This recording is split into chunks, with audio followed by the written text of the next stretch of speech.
Rais wa Marekani Donald Trump amethibitisha taarifa ya Pakistani kwamba Marekani na Iran zimefikia makubaliano. Makubaliano na Jamhuri ya Kiislamu ya Iran sasa yamekamilika, ameandika kwenye mtandao wake wa Truth Social.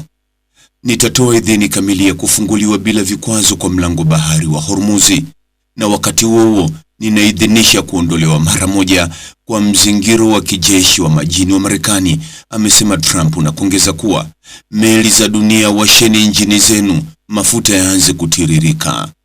Awali, Waziri Mkuu wa Pakistani Shehbaz Sharifu, ambaye amekuwa akifanya kazi ya upatanishi, alisema kuwa makubaliano kati ya Marekani na Iran yamefikiwa.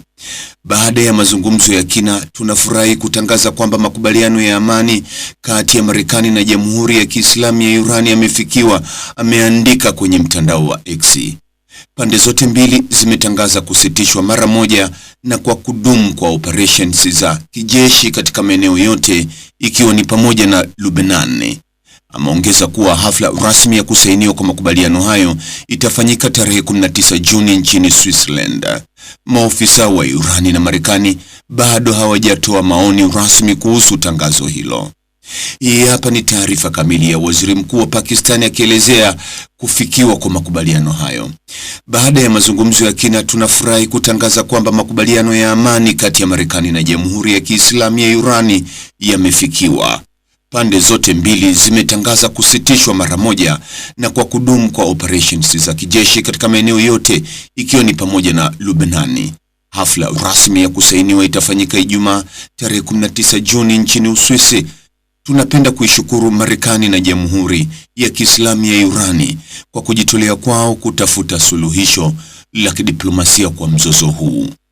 Pia tunapenda kutoa shukrani zetu za dhati kwa ndugu zetu katika juhudi hizi za upatanishi, uongozi wa Qatar kwa msaada wao katika kufanikisha makubaliano haya.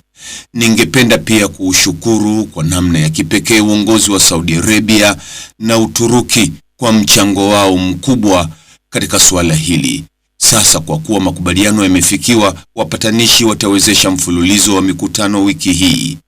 Majadiliano haya ya awali kabla ya utekelezaji yataweka msingi wa mazungumzo ya kiufundi na hafla rasmi ya kusainiwa. Wakati hayo yakichomoza, kituo cha habari cha televisheni ya serikali ya Iran kimetangaza kwamba makubaliano yamefikiwa kati ya Iran na Marekani, lakini kimenukuu taarifa hiyo kutoka kwa Waziri Mkuu wa Pakistan. Katika tangazo hilo, mtangazaji amesema kuwa Marekani imelazimika kusaini makubaliano ya kumaliza vita dhidi ya Jamhuri ya Kiislamu ya Iran na muungano wa upinzani. Televisheni ya serikali na baadhi ya vyombo vya habari vya Iran vinawasilisha makubaliano hayo kama ushindi kwa Iran. Hata hivyo, hadi sasa bado hakuna ofisa wa Iran ambaye ametoa tamko rasmi kuthibitisha kufikiwa kwa makubaliano hayo. Mtazamaji, ni yapi maoni yako kuhusiana na taarifa hii? Andika maoni yako katika sehemu ya ujumbe hapo chini. Like na subscribe pia, ili uwe wa kwanza kupata habari wa chungu tele. Hii ni Focus News. Jina langu ni Deo Kaji Makomba.